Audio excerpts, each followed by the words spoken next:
I'm Cynthia Izaguirre in Dallas with a look at what's making headlines in North Texas. A shooting between employees ends with the suspect calling police on himself.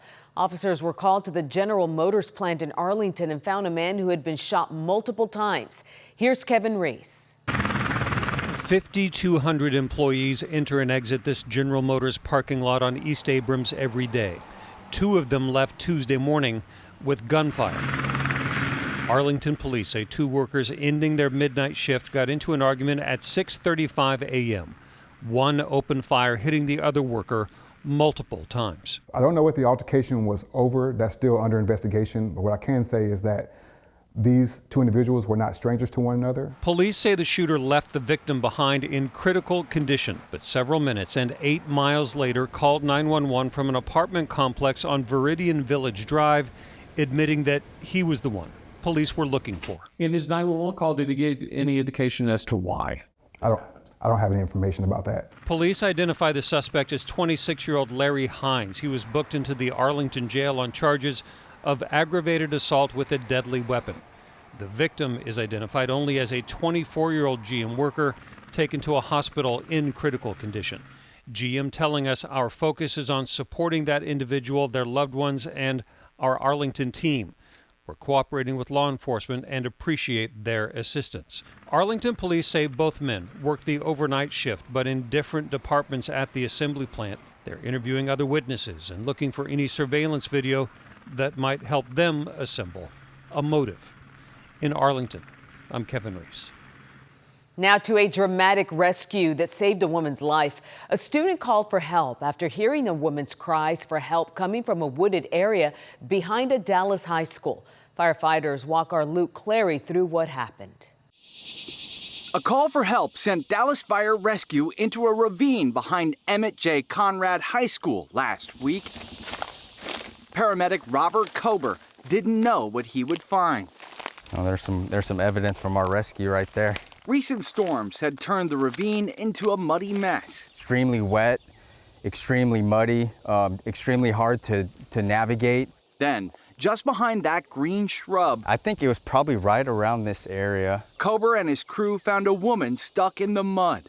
She was homeless and too weak to get out on her own. She was extremely weak and dehydrated because she had been out in the elements for several days. Kober says the extreme heat can push people living outside into danger fast. He works with Dallas Fire Rescue's mobile community health care program. It pairs paramedics with a crisis response coordinator so they can connect homeless people with help before an emergency turns deadly.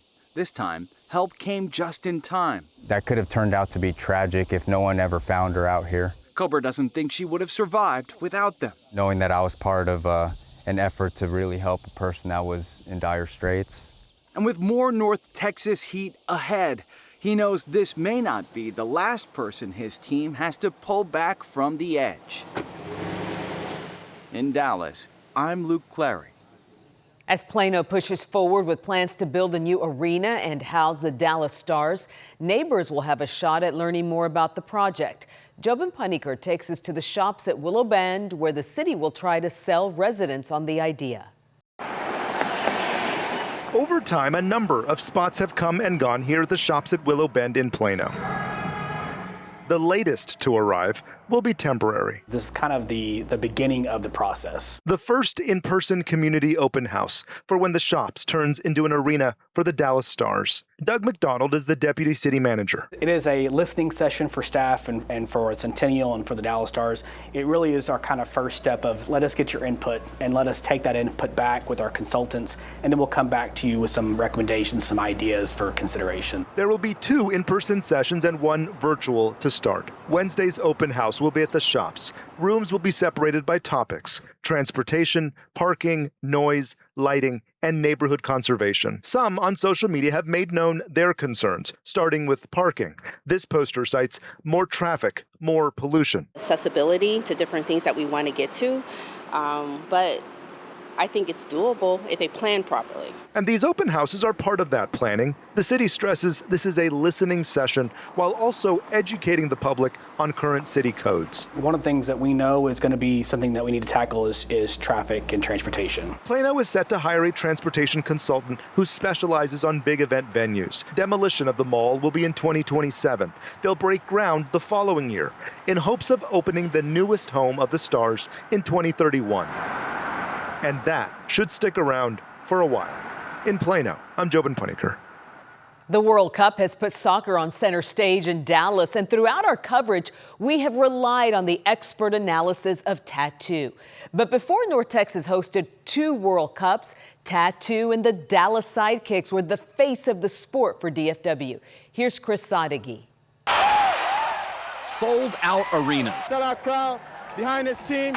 16,000 strong. They're unbelievable. A playoff miracle. More than 5,000 fans cheered the arrival of the Sidekicks and their championship trophy.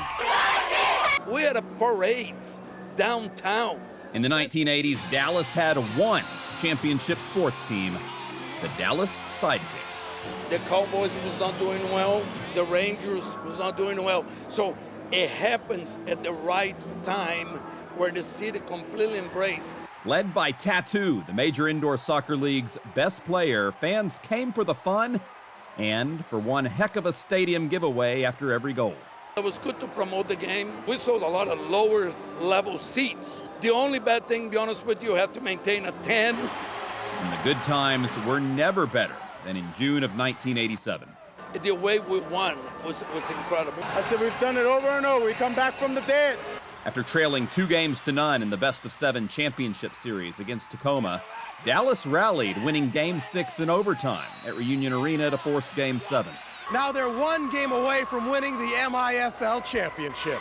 Trailing 3-1 with under 3 minutes left in the deciding game, Dallas scored twice after pulling their goalie to force OT, and then I can close my eyes today and I can picture that goal. the next day, the Sidekicks were paraded through the streets of downtown. We are the champions, we won everything. It's just amazing. A summer of soccer, a taste of victory, and how sweet it was. In Dallas, I'm Chris Sidekicks. I remember it. It was magical. Thanks for the memories, Tattoo. And those are your headlines from North Texas.